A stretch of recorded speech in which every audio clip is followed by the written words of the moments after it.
gusto, es un placer estar aquí acompañándoles y poder compartirles un poquito de esto. Como comentó mi compañera, el día de hoy les voy a hablar un poco sobre la importancia de la psiconcología. Voy a ser breve, pero sí quiero como ser muy puntual en por qué, primero que nada, ¿qué es la psiconcología? ¿Por qué es importante esta rama de la psicología? ¿Qué aporta? Y bueno, ¿de qué se trata? Muy bien. Listo. Vamos a empezar por definir qué es la psiconcología. Bien. La psiconcología es una rama de la psicología y esta se encarga de dar soporte a las y los pacientes que están pasando por una enfermedad de cáncer. Hablo de un soporte psicosocial, tomando como premisa que la o el paciente con cáncer es una persona, es un ser biopsicosocial, no solamente es un cuerpo enfermo. ¿Qué quiero decir con esto?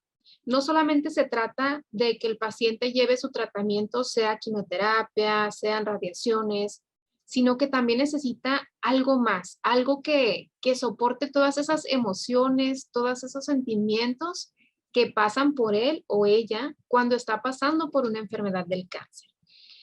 La persona vive un proceso de cáncer y antes de ser un enfermo, porque así se les llama a veces, un enfermo, antes de esto es una persona. Es una persona que tiene emociones, que tiene sentimientos, planes, metas, familia, amigos, trabajo, visiones, proyectos. O sea, es una persona que tiene una vida. Entonces, ¿qué pasa cuando llega el cáncer? Necesita acompañamiento. Un proceso de cáncer, además del tratamiento médico, debe incluir también un tratamiento y soporte para todas estas áreas que no son meramente el cuerpo enfermo, como les comentaba antes. Por lo tanto, no podemos dejar de lado las emociones que está viviendo la persona desde que inicia con una fase de diagnóstico. No solamente cuando ya sabe que tiene cáncer y cuando está en tratamiento, no, desde antes. Sea que se haya enterado que tenía cáncer porque empezó con sintomatología o porque fue a chequeo rutinario o porque estaba presentando alguna otra enfermedad y por eso le diagnosticaron el cáncer. Desde entonces, esta persona empieza con muchas emociones encontradas. Desde que se inicia con esta fase de prediagnóstico, antes de que la persona sepa que sí tiene cáncer, cuando inician las sospechas, es donde quizás no sabe qué pasará con su vida cotidiana. Empieza a ir a chequeos médicos, a consultas, un estudio, una analítica, en fin, empieza como a caerle un mundo de pendientes de tengo que hacer todo esto para saber, aparte, si tengo una enfermedad que no sé hacia dónde me va a llevar. Entonces, aquí empiezan muchas dudas y muchas emociones, como con su vida cotidiana, sus planes, su familia. Puede presentar miedo, puede presentar angustia, tristeza, incluso coraje, ira, desesperación y, sobre todo, miedo a morir. Si el cáncer fue detectado en una etapa temprana, sabemos que disminuyen las posibilidades de morir, pero el paciente ahí todavía no sabe qué está sucediendo en realidad. Entonces, todo esto en una sola persona, híjole, no lo podemos dejar solo. Por eso cuando hablamos de pacientes con cáncer, no solo hacemos hincapié en la enfermedad como tal, sino que también en las consecuencias psicológicas que esta enfermedad trae consigo, sea el tipo de cáncer que sea.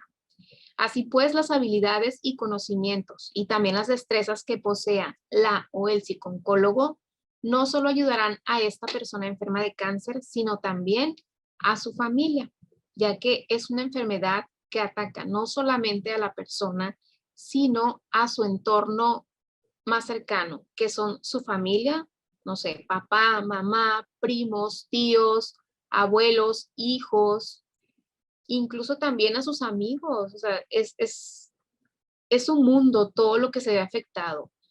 También su entorno de amigos, incluso su trabajo. No sabe qué va a suceder, a lo mejor, no sé, estaba un ascenso en puerta y llega la enfermedad. ¿Qué va a suceder con todo eso? Es un mundo de cosas. Bueno, ahora vamos a ver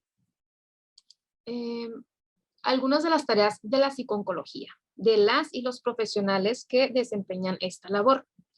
Según Malka y Becky, en 2005, en su libro Psiconcología, abordaje emocional en oncología, las principales tareas asistenciales de las y los psicooncólogos son las siguientes que les voy a mencionar aquí. Una de ellas es la prevención. Otra es el diagnóstico y la evaluación, el tratamiento, la rehabilitación, los cuidados paliativos y el soporte al personal médico, al equipo multidisciplinar que lleva un tratamiento de cáncer. ¿A qué me refiero con prevención? El psicooncólogo o la psicooncóloga pueden llevar la tarea de diseñar estrategias de concientización y prevención de enfermedades. A veces las personas no conocen que ciertos hábitos les pueden llevar a ciertas consecuencias de salud. Entonces, puede ser tarea del psicooncólogo o la psicooncóloga hacer esas estrategias de concientización. En la evaluación y en el diagnóstico,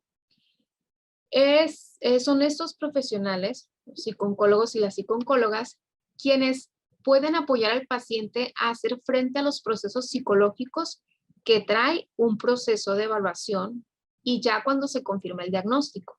Como les comentaba, desde el momento en que empieza el proceso de evaluación, el proceso de diagnóstico del paciente y ya cuando se le confirma que es cáncer, lo que esta persona está presentando, hay que hacer frente a muchos procesos psicológicos y es el psicooncólogo o la psicooncóloga quien puede dar este acompañamiento a la persona enferma.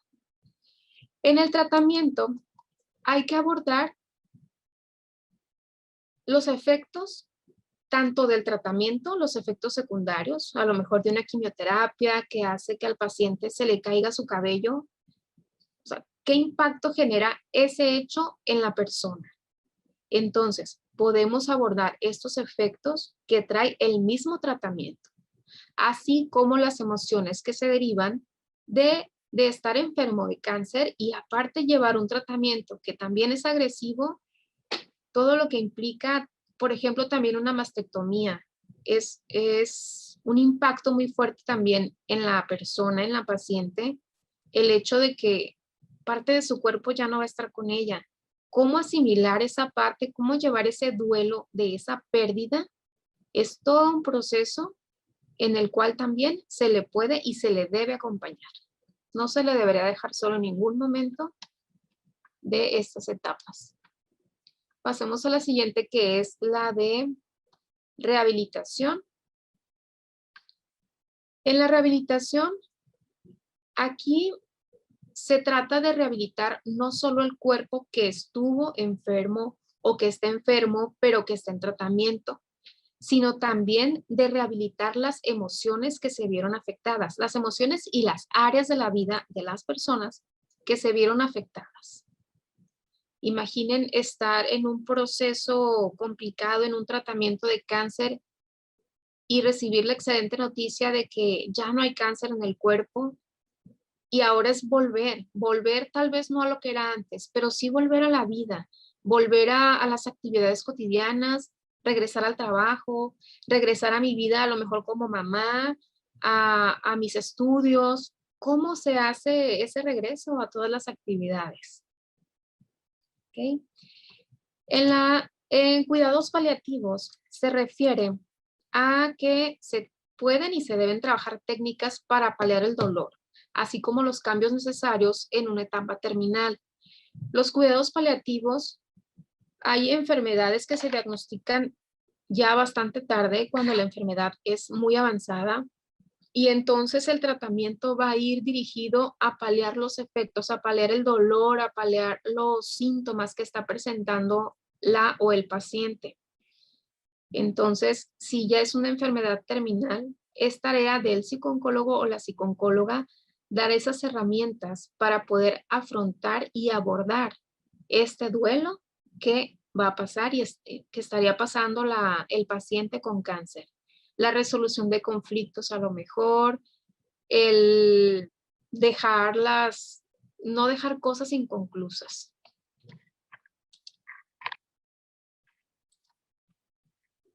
En la etiología del cáncer también es tarea de los profesionales en psico-oncología el realizar investigaciones sobre, pues a lo mejor, sobre el origen del cáncer, vaya, sobre los efectos, sobre, como les comentaba, en la etapa de prevención, o sea, saber investigar un poco más, meterse en esta parte de la investigación para poder también elaborar más estrategias de prevención y de concientización. Y por último, mejorar las competencias comunicativas y de interacción del personal médico. Esto es para lograr un adecuado trabajo interdisciplinar. En un tratamiento contra el cáncer no trabaja únicamente el médico y en este caso el psicooncólogo. Es todo un equipo multidisciplinar, médicos, enfermeras o enfermeros, radiólogos, personal incluso administrativo del hospital en caso de que la persona esté hospitalizada. Pues es un equipo bastante amplio, multidisciplinar, y también hay que saber cómo cuidar a esas personas que están trabajando con las personas enfermas.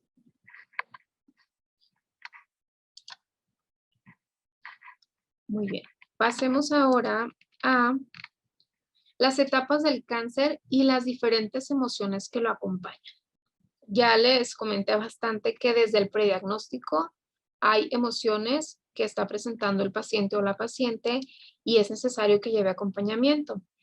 Es importante que desde el primer momento no se les deje solos o solas, que desde el primer momento tengan acompañamiento psicológico, incluso desde que haya una leve sospecha, porque desde ahí empiezan las emociones, empiezan las angustias, empieza la incertidumbre. En las diferentes etapas de una enfermedad, de un proceso de cáncer, se presentan pues diferentes emociones. En la etapa de prediagnóstico, que es en donde existe la sospecha, donde todavía no se confirma que hay una enfermedad como tal, pero sí hay una sospecha, sea porque la persona tuvo síntomas o porque en una revisión, en una exploración, hubo algo que requiere examinar y analizar para determinar si se trata de cáncer.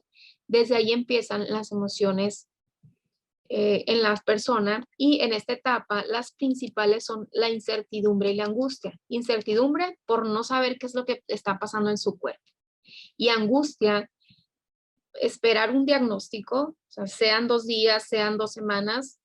Imagínense el impacto, todo lo que pasa por la mente de la persona en lo que está esperando un diagnóstico, una confirmación. Entonces, en esta etapa se empiezan a ver ya los diferentes procesos de afrontamiento de cada paciente. Sabemos que no todos los pacientes, no todas las personas afrontan las situaciones de la misma manera. En el caso del cáncer es igual. No todos los pacientes van a presentar los mismos estilos de afrontamiento ante la enfermedad. Entonces, desde aquí se empiezan a ver más o menos los estilos de afrontamiento de cada paciente. Puede ser un afrontamiento activo, un afrontamiento de evitación, la negación, el fatalismo o el espíritu de lucha. Más adelante les voy a explicar un poquito más sobre esto. En la etapa del diagnóstico, las principales emociones que se presentan son, esta puede ser la fase con más emociones.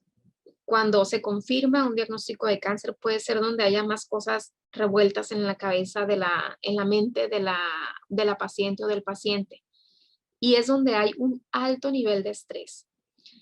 Si se confirma una sospecha, o sea, puede haber ira, enojo, tristeza, puede haber miedo, incluso culpa.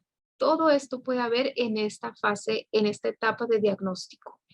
Y los estilos de afrontamiento pueden ser los siguientes. En un afrontamiento activo, puede llegar la persona, el paciente puede llegar a hacer modificaciones en sus estilos de vida para adaptarse a la situación. Es decir, puede modificar algunos aspectos de su vida cotidiana, pues para llevar el tratamiento que el doctor, que el médico le indique. Entonces, este es un afrontamiento activo. O sea, yo, paciente de cáncer, me mantengo activo en mi proceso y pues sigo las indicaciones de los médicos, de la psicóloga, del psicólogo y me mantengo activo. Un afrontamiento de evitación. Aquí el paciente puede limitarse a las visitas médicas, es decir, pues tengo cáncer, pues ok, voy al médico, pero no quiero dedicarle más tiempo del necesario. Pudiera ser una idea así. O sea, sí, voy a ir al médico, tal vez voy a hacer lo que me indica el médico, pero no voy a alterar mi estilo de vida para adaptarme a un proceso. Después viene la negación. En la negación, los pacientes pueden no querer someterse a los tratamientos o a las indicaciones médicas. Puede ser un no, yo no tengo nada, no, el diagnóstico está mal, voy a buscar otra opinión médica, o incluso puede ser, pues, ¿para qué llevo un tratamiento? Si tengo cáncer, pues ya, que pase lo que tenga que pasar. En el fatalismo, pueden presentar una elevada percepción de muerte precoz. Aunque no tengan claro todavía la fase del cáncer, pueden presentar una idea fatalista de, me dijeron cáncer, lo asocio inmediatamente con la muerte, y bueno, esto pudiera ser congruente a lo mejor con el diagnóstico si es una fase avanzada, pero pudiera no serlo. Pero si el paciente desde ahí ya está en un estilo de fatalismo, va a ser más complicado que se adhiera al tratamiento. Y por último, el espíritu de lucha. En el espíritu de lucha, los pacientes adaptan su estilo de vida como una lucha para mantenerse con energía y con un ánimo positivo. Es decir, sí, la noticia del cáncer, pues claro que me afecta, pero me voy a mantener con energía, voy a hacer todo lo que esté en mis manos, voy a buscar los recursos necesarios para hacerle frente a esta enfermedad, para llevar los tratamientos y superar. En esta etapa, las competencias de las y los psicólogos serán orientar, ordenar y ayudar a gestionar todas las emociones. Aunque el paciente tenga ese espíritu de lucha, no se le debe de dejar solo porque se vea que está activo y que está dispuesto, porque puede haber recaídas también. En la etapa de tratamiento, aquí el paciente suele tener un posicionamiento activo, es decir, empieza el tratamiento, okay, me muestro cooperativo con mi tratamiento, pero aún así puedo tener incertidumbre y puedo tener nerviosismo por no saber si el tratamiento va a funcionar, si es el adecuado, si me va a traer efectos secundarios o me va a afectar en otras áreas de mi vida. Aquí también las competencias de las y los profesionales de la psicología deberán ir enfocadas a potenciar las estrategias de afrontamiento de los pacientes para que se puedan adaptar a las nuevas situaciones y a esta dinámica de tratamiento a la que estarán sometidos. En la etapa del periodo libre de enfermedad, cuando el tratamiento funcionó, cuando el tratamiento ya se llevó a cabo, aquí hay un periodo libre de enfermedad.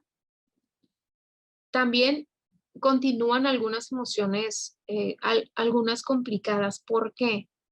Porque si ya estoy en un periodo libre de enfermedad, ya se confirmó que el cáncer ya no está en mi cuerpo, pero existe la incertidumbre de no saber si va a volver, si voy a recaer.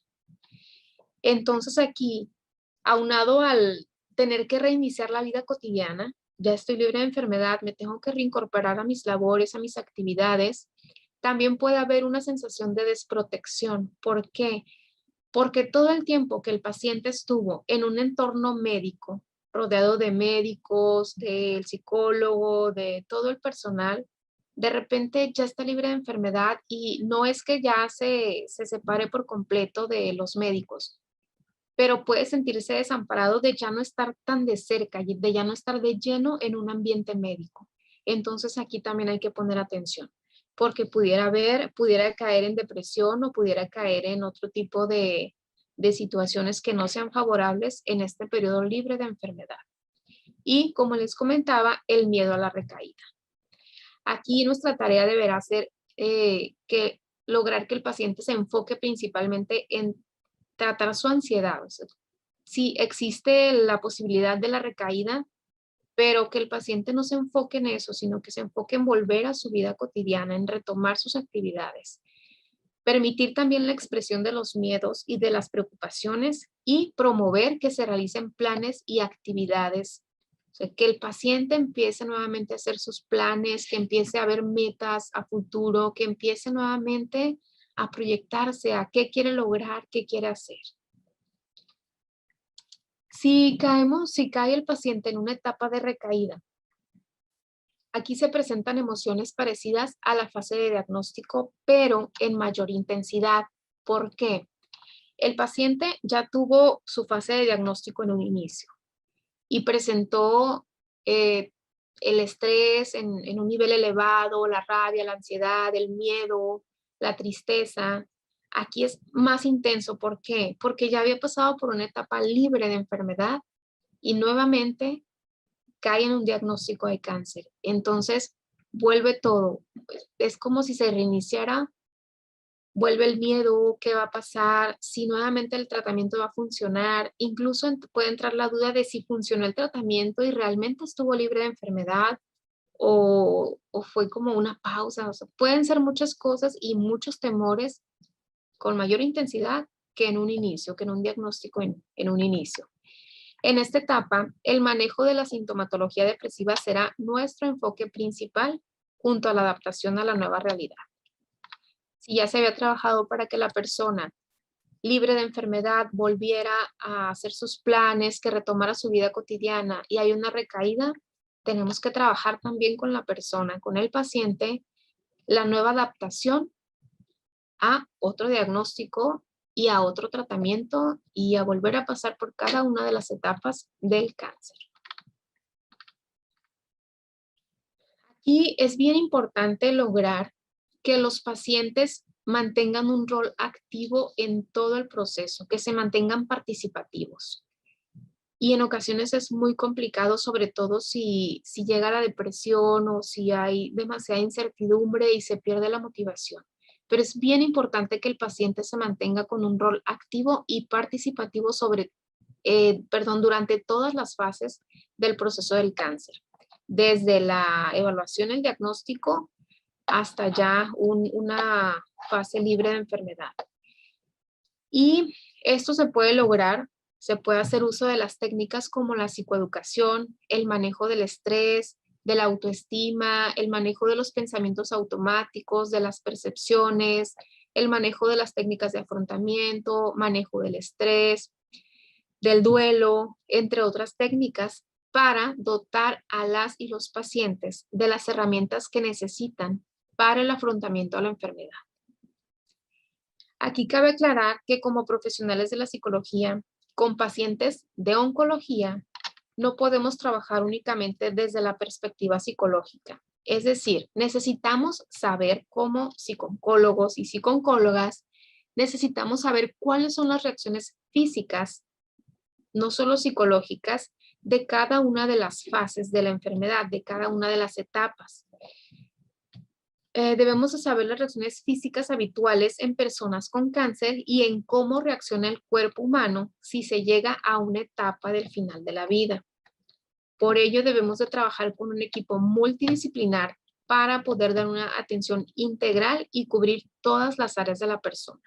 No podemos enfocarnos como psicólogos nada más a la parte emocional, a la parte de las emociones del paciente sin saber si un medicamento le va a hacer sentir ciertas cosas, si algún medicamento le va a afectar en otras áreas de su vida, si incluso en el ámbito sexual, o sea, cómo el paciente va a afrontar todo esto. Entonces no nos podemos únicamente enfocar en los aspectos psicológicos, sino también en cómo físicamente al paciente le va a afectar todo este proceso.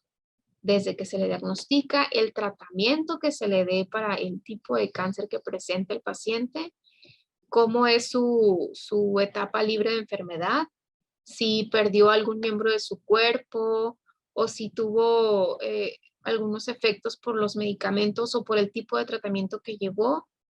Todo esto, ¿qué le va a ocasionar a nivel físico?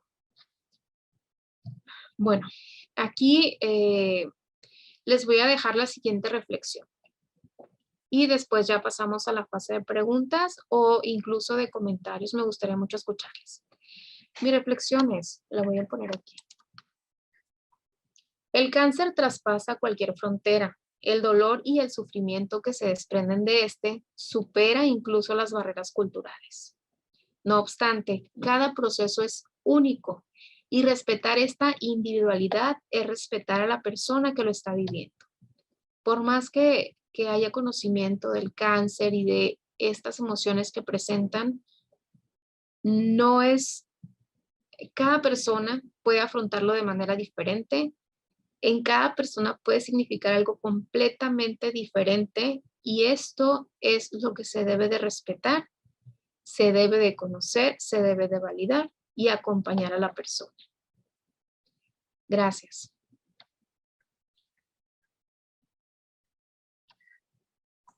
Muchas gracias, Alma, por acompañarnos el día de hoy. Un tema interesante y lo vuelvo a resaltar en esta oportunidad. Todos están conectados. Anteriormente estábamos hablando con Lina, estábamos hablando también con Andrea, estábamos hablando con la señora Laura y prácticamente todos estaban resaltando la importancia de las emociones, de cómo podemos tratarlas, de cómo saber manejarnos en este caso.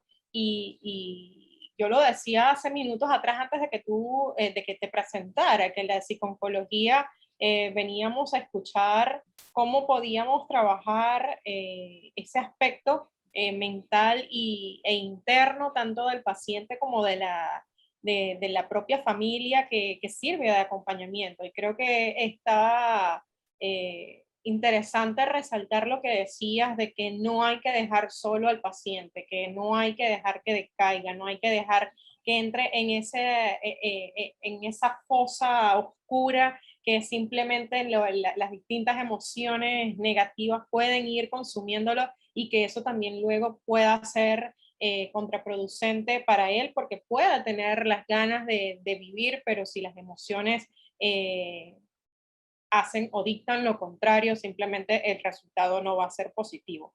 Lo decíamos en la anterior también con Lina, dando quizás un resumen o una conexión, haciendo una conexión entre ambas ponencias, en donde nosotros tenemos que conocer nuestros antepasados, nosotros tenemos que conocer nuestras generaciones anteriores y trabajar e ir conociendo cada uno de los sentimientos que generamos para ir trabajando sobre ellos y saber cómo podemos resaltar en esta oportunidad. Una de las preguntas que hace uno de nuestros participantes es cómo se manejaría desde la psiconcología el manejo de la pérdida de un familiar para la familia específicamente. Sí, es bien importante mencionar que el profesional de la psicología, el psicooncólogo, no solo trabaja con el paciente, trabaja también con la familia, también con los amigos, pero sabemos que muchas veces la familia son los acompañantes, quienes están desde el inicio del proceso con el paciente. Cuando hay una pérdida, hay que trabajar el duelo. Y dependiendo si la persona, el paciente fue mamá, fue papá, fue hijo, pues es el tipo de trabajo que se tiene que llevar. Entonces hay que trabajar el duelo, incluso a veces el duelo se tiene que empezar a trabajar desde antes de que la persona fallezca. Si está en una etapa terminal, también la persona, el mismo paciente debe de trabajar su propio duelo y con la familia se puede empezar a trabajar desde antes esta parte. Sí es bien importante no dejar a la familia sola también. Sé que casi no lo mencioné, me enfoqué mucho en el paciente, pero sí, la familia, los amigos también, si son amigos muy cercanos, pero la familia necesita mucho acompañamiento también. ¿Por qué? Porque van a estar yendo al médico y van a estar recibiendo el diagnóstico, luego los avances del tratamiento, luego si no funcionó y se tiene que cambiar de medicamentos o de tratamiento. Pero ¿quién les dice, oye, te escucho, cómo te sientes? ¿Qué está pasando por tu mente en estos momentos cuando a lo mejor es tu esposa la que está pasando por esta enfermedad? ¿Cómo te sientes? ¿Cómo es su vida de matrimonio después de que se diagnosticó el cáncer? Porque las cosas no son iguales. Entonces, Claro. sí es importante el acompañamiento y en caso de pérdida, trabajar el duelo. Claro, es importante eso que comentas y también resaltar que durante la etapa de duelo existen varias fases, por lo que es resaltante lo que dices, quizás es el enfermo, también conocer la etapa de la enfermedad para saber hacia dónde nos están preparando. Y creo que eso es lo más importante, el saber tratar, sea familia, sea pariente, sea cercano, porque nosotros podemos tener miedo a la muerte, pero sabemos que ella está allí y que en algún momento puede llegar.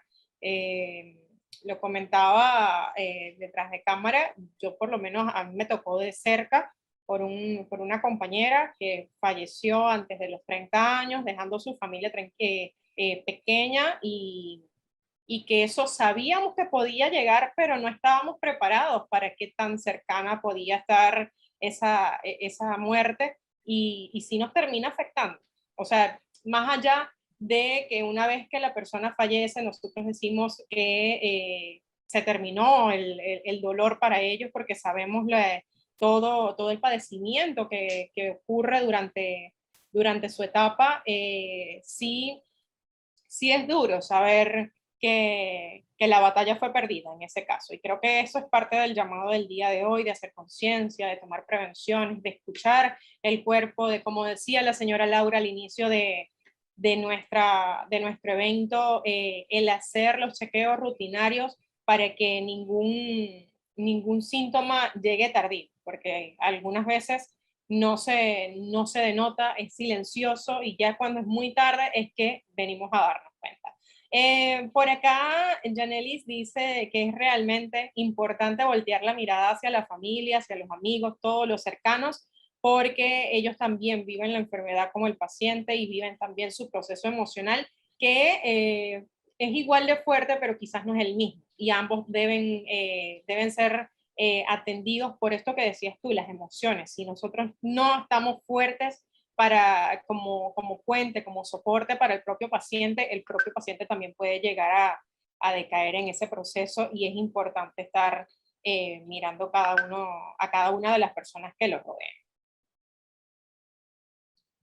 Así es importante no dejar a la familia de lado por lo que comentábamos y bueno, sí, cada etapa trae consigo ciertas emociones que a lo mejor se repiten en varias etapas. El miedo creo que es una de las principales emociones que se presentan desde el inicio, pero sí es importante identificarlas también para revisar si el paciente está llevando un proceso pues sano, un proceso digamos adecuado de alguna manera a lo que está viviendo. Claro. Por acá Josbel pregunta si se tuviese un familiar con un cáncer en una etapa incurable, ¿es mejor ocultárselo para que éste no sufra? Ok, ese es un tema bastante delicado y a final de cuentas es pues decisión de la familia, pero hablando creo que moralmente y desde la psicología no es mejor ocultárselo porque la persona necesita vivir su proceso. Si se le oculta que tiene una enfermedad terminal, de todas maneras va a sufrir. ¿Por qué? Porque las personas que están a su alrededor, por más que intenten, no van a poder actuar normal. Aunque digan, actúa normal frente a ella, pero que no se dé cuenta que estamos tristes porque sabemos que va a morir, la persona va a empezar a percibir ciertos cambios, ciertas actitudes y bueno, lejos de estar tranquila y no pasa nada, se puede empezar a generar dudas. Entonces también es justo, creo, para la persona que sepa para que pueda sanar su proceso, que pueda sanar, vivir su propio duelo y sobre todo, digo, saber que vamos a morir y saber a lo mejor en cuánto tiempo no es nada fácil y no sé si hay personas que preferirían no saberlo, a lo mejor sí, pero hay personas que prefieren saberlo, que claro que les gustaría saber para qué, para resolver situaciones a lo mejor. Hacer un checklist Y de lo que falta, de lo que quiere sí, vivir, de lo que sí, quiere disfrutar. creo que hemos visto muchas películas donde habla de, ay, voy a morir mañana, Correcto. ¿qué quiero hacer? Pues sí, la persona tiene derecho a saber. Claro que hay que saber la manera en que se le informaría. No sería, o sea, hay que buscar la manera y, si se puede, acompañados de un profesional mucho mejor. ¿Por qué? Para poder manejar las emociones que se van a presentar en ese momento. ¿Sí? Oh, Pero no es mejor ocultárselo siempre es más recomendable llevar procesos sanos. Interesante. ¿Cómo se manejan las emociones con el equipo sanitario que está a cargo de estos pacientes? Pregunta Lula. Ok. El equipo sanitario, híjole, vive en muchas situaciones bien complicadas. ¿A cuántas personas no han visto morir? ¿Cuántas personas no han visto, no sé, de repente si es cáncer infantil? En los doctores, en los médicos, las enfermeras, también se presentan muchas emociones. Ver morir a alguien no es, aunque digan, ay, los médicos ya están acostumbrados a ver muertes todos los días, pues tal vez es parte de su profesión y de su cotidianidad, de su trabajo, pero eso no significa que no les impacte, que no les provoque a lo mejor tristeza o frustración por no haber podido hacer más. Entonces, es bien importante también estar dando soporte al equipo sanitario, también para que no caigan en el estrés laboral. Y sabemos que aunque digamos a veces al trabajo no te llevas los problemas, los dejas en casa. No es cierto, somos personas y si traemos un problema lo traemos a todos lados. Con los Claro. doctores es igual. Si ocurre algo en su trabajo, si ocurrió una muerte que les causó mucha tristeza o que les impactó por el caso, se lo van a llevar a su casa y van a traer eso y lo tienen que sanar también de alguna manera. Entonces, se puede hacer este acompañamiento con el equipo sanitario, pudiera ser a manera grupal, a manera individual si es necesaria, porque necesitan también ir sanando todas esas emociones que están viviendo en su día a día. Okay. No sé Es si eso importante responde un poco. resaltarlo porque todos en algún momento sentimos apego a alguna persona y en el Claro, caso de los médicos es lo mismo, como lo decías tú, claro. se llegan a conectar con esa persona, quieren aportar su granito de arena en el caso y es importante lo que resaltabas, principalmente cuando es un cáncer infantil, los niños que a pesar de todo lo que puedan estar viviendo, de todo lo que puedan estar sintiendo, sufriendo, ellos intentan mostrar una sonrisa día a día y es duro el verlo posteriormente. Marlene Así está es. preguntando acá sobre los programas, ¿cuál es la diferencia entre estudiar una especialidad o una maestría en universidad y SEP? La diferencia es mínima, principalmente el año de estudio, o sea, la diferencia de los meses de estudio, y también que la especialidad cuenta con unas unidades menos que las maestrías, porque la maestría es un programa de estudio más completo. Y en el caso de la maestría, que se tiene orientación cognitivo-conductual, cada uno de los programas, cada uno de los alumnos tienen un acompañamiento de cada uno de los profesionales que se encargan de estos programas, de estas materias, y que están principalmente señalados o seleccionados para cada una de estos estudios. Entonces, si nosotros estudiamos la maestría en psico-oncología, tengan por seguro que vamos a tener especialistas en el área para que sepan, igual que Alma, cómo solventar, cómo darle respuesta y cómo acompañarlos a lo largo de toda su formación. Muchísimas gracias, Alma, por acompañarnos el día de hoy. Y bueno, te pido simplemente un mensaje a todos por estar celebrando, no, conmemorando el Día de la Lucha contra el Cáncer de Mama, que es importante dejar un mensaje a todos los que nos acompañaron y que también posteriormente pueden disfrutar de esta ponencia a través de nuestro canal de YouTube. Sí, mi mensaje que quiero dejar el día de hoy es que seamos ese canal de comunicación para las personas. En este caso voy a hablar de las mujeres. Hay mucha desinformación, hay mujeres que no saben que deben de estarse checando, que deben de estar revisando su cuerpo constantemente. Y hay mujeres que no saben, si saben que lo tienen que estar revisando, no saben cómo hacerlo. Entonces, seamos como esas ventanas de información para esas personas. Lo poquito que podamos aportarle a cada quien, hacer conciencia de que necesitamos estar cuidando nuestro cuerpo, estar pendientes de nuestro cuerpo, no nada más cuando me siento mal, sino que tengo que estar monitoreando si todo está bien pues en este caso, con mis chequeos mensuales o yendo al médico cada cierto tiempo, aunque no me sienta mal. O sea, hagamos conciencia, hagamos ruido para que las mujeres sepan que que tienen que cuidar su cuerpo, que se quieran tal y como son y que cuiden y sobre todo que se atiendan a la primera señal de alarma o la primera sí, señal que no me gusta esto, que le hagan caso, que se escuchen.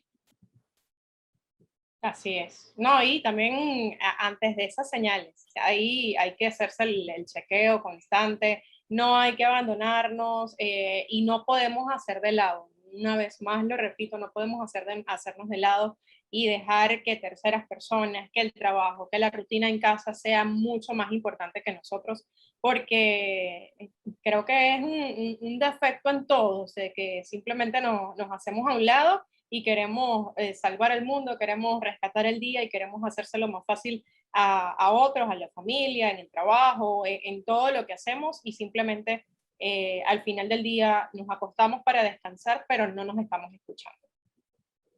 Así es. Muchas gracias, Alma, y recuerden, para conocer cada uno de nuestros programas pueden visitar nuestra página web www.universidadisep.com. Allí, dependiendo de su país, ustedes pueden acceder y solicitar información para que nuestros compañeros del equipo de admisión puedan brindarle detalles con mayor amplitud, y también pueden seguirnos a través de nuestras redes sociales. Estamos en Instagram, en Facebook, en LinkedIn, en Twitter, en YouTube y en TikTok como @universidadisep. Estamos prácticamente en todas las redes sociales y en todas tenemos nuestro nombre oficial @universidadisep, en donde estamos compartiendo a cada rato, cada estudio que tenemos disponible de forma online para que ustedes a su ritmo de vida, a su ritmo del día, puedan estar asistiendo a cada una de estas clases. Agradecidos por acompañarnos el día de hoy. Nos vemos mañana a la misma hora a partir de la 1 de la tarde México para abrir con este segundo día de este encuentro online modo rosa. Agradecidos, buenas tardes y nos vemos mañana.